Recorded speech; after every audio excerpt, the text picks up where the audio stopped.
Je voulais déjà vous remercier d'avoir répondu présent aujourd'hui pour l'hommage que nous rendons comme chaque année à Mohamed Boudiaf, notre président assassiné. Et permettez-moi de vous lire quelques mots.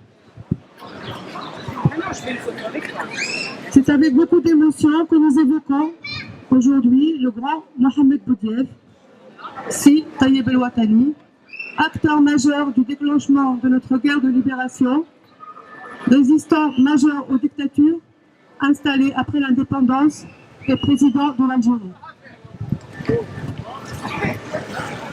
Mohamed Boudiaf a été lâchement assassiné par sa garde rapprochée le 29 juin 1992 à Annaba, où il était en visite de travail.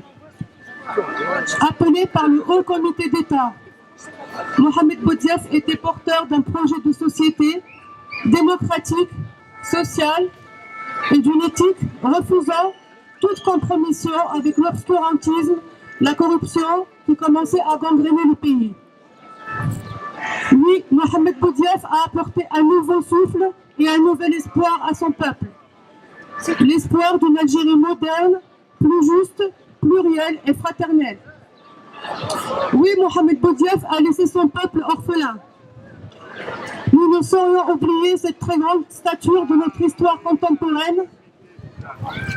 Et cette année, dans notre hommage, nous ne saurions non plus oublier Hossein Ait Ahmed, Dan Hussein, un géant parmi les géants, cofondateur et responsable de l'organisation spéciale et artisan de l'indépendance, qui vient également de nous quitter.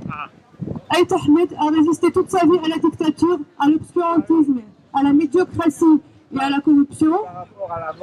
Et à l'époque, en 1992, heureux du retour de son ami Mohamed Boudiaf au pays, il dit néanmoins « L'hirondelle ne fait pas le printemps avec les faucons ».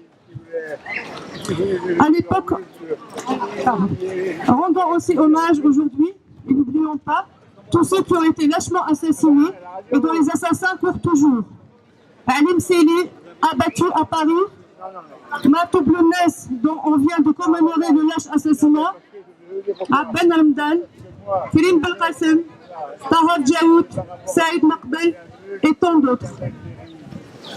Considérant la gravité de la situation actuelle que nous vivons en Algérie, regroupons-nous tous dans un vaste collectif et battons-nous avec nos camarades de l'intérieur pour la liberté d'expression, pour une Algérie démocratique, sociale, fraternelle, moderne et développée.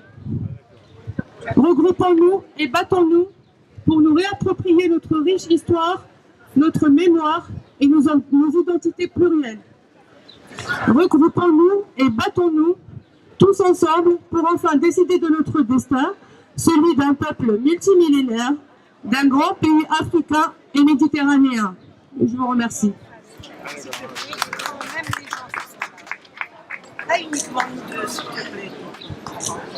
Messieurs, dames, s'il vous plaît, je vais vous demander maintenant qu'on puisse faire une petite minute de silence à la mémoire de Mohamed Boudiaf. Ah oui, il est mort il y a quelques mois.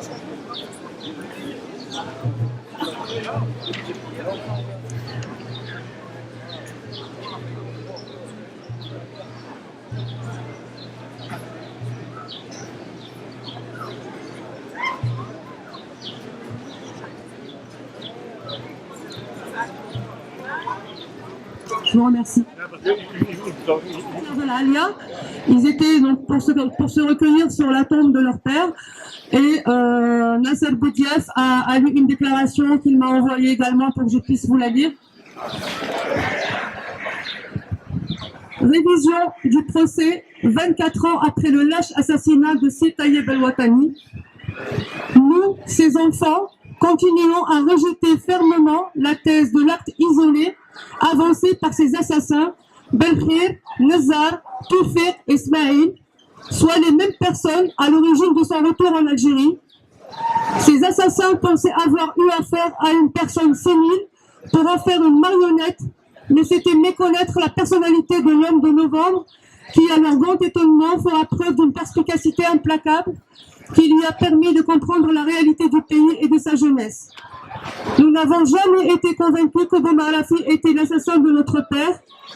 Vu la cacophonie générale ayant suivi le lâche assassinat d'un grand révolutionnaire à la tête de l'État algérien, vu qu'il était techniquement impossible d'assassiner un président de la République dans une salle fermée, vu les complicités, l'anarchie et les liquidations physiques entre membres des services de sécurité, vu les diversions, vu le mitraillage de l'ambulance présidentielle, vu la liste additive de dernière minute des membres du GIS qui n'ont jamais été ajoutés au système de protection du chef de l'État, vu les dernières déclarations de maître Ali Yahya Abdelnour qui a soutenu que le président Boudiaf avait reçu une balle au niveau du thorax dans un lycée, et parallèlement, j'étais également correctrice de presse dans un hebdomadaire qui s'appelait l'Hebdo Libéré.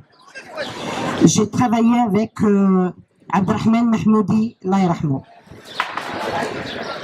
Nous étions au deuxième étage, en train de corriger des papiers avec mon groupe, et un journaliste qui s'appelle Kamel est descendu en courant. Il s'est tourné vers moi. Il m'a dit « Boudiaf ». Je lui ai dit « Quoi ?»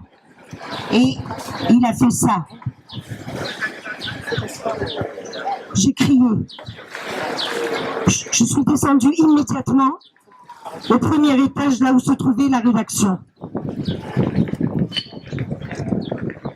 La nouvelle venait de nous être annoncée par le propriétaire du journal, un certain Mohamed Mgaddam, qui a toujours été à la présidence.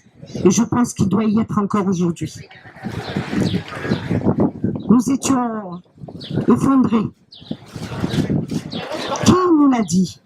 C'est Mgaddam qui a téléphoné de Annaba. Il était 11h10 et quart, je ne me souviens plus.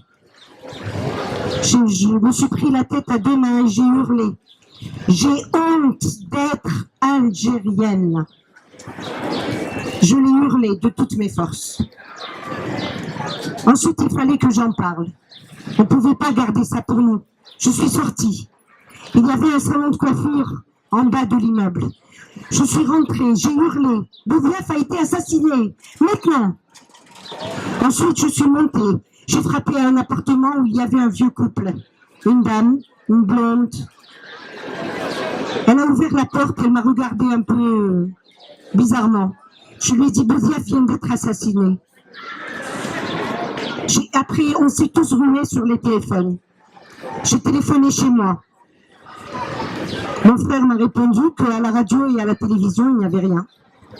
Il était 11h30. J'ai téléphoné chez ma soeur. Son mari m'a dit, qu'est-ce qu'il y a? On vient d'assassiner Boudiaf. Elle dit, qu'est-ce que tu as fait? قلت له الجورنال. قال لي واش من جورنال؟ قلت له الجورنال اللي نخدم فيه. C'est là qu'il a réalisé. On est redescendu dans la salle de rédaction et nous sommes restés prostrés. Personne ne pouvait parler. Abdelrahman Mahmoudi Allah yarhamou est venu nous rejoindre. Nous sommes restés assis tout autour de la table de la salle de rédaction. Et ce n'est qu'à 1h30, 2 heures plus tard, que la télévision et la radio ont commencé à mettre le Coran. Cette journée-là restera gravée dans ma mémoire. Allah yarhamouk, merci Tayyib El-Watani. Tu es mort en martyr.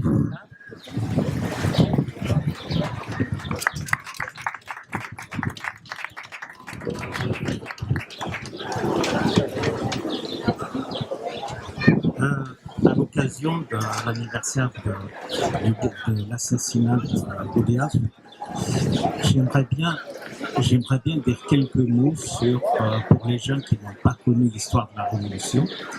Il faut voir que le TRUA, le Comité révolutionnaire pour l'unité et l'action, c'est l'organisation qui Boudiaf a créée pour ensuite confronter le Front de libération nationale.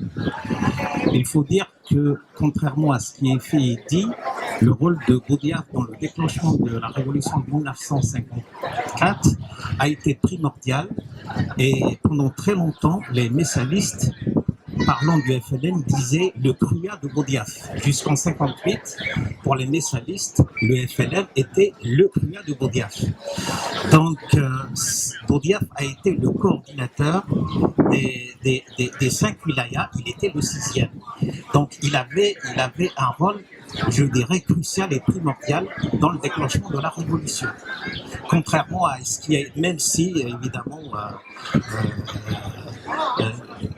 les autres ont été importants, mais le rôle de coordinateur de la révolution, c'était Boudiaf.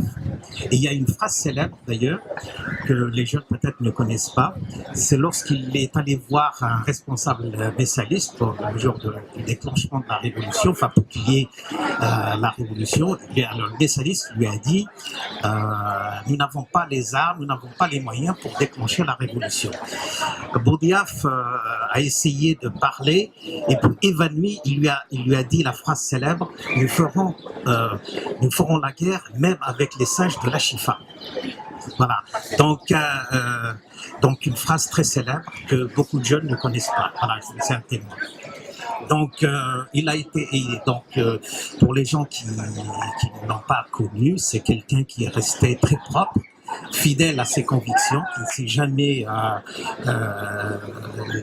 s'est jamais dévié de sa trajectoire de nationaliste propre et intègre. Voilà, je vous remercie. Quelqu'un d'autre souhaite prendre la parole? Alors dans ce cas, je vous remercie et je vous invite à écouter quelques musiques qui ont été faites en hommage au président Boudiaf.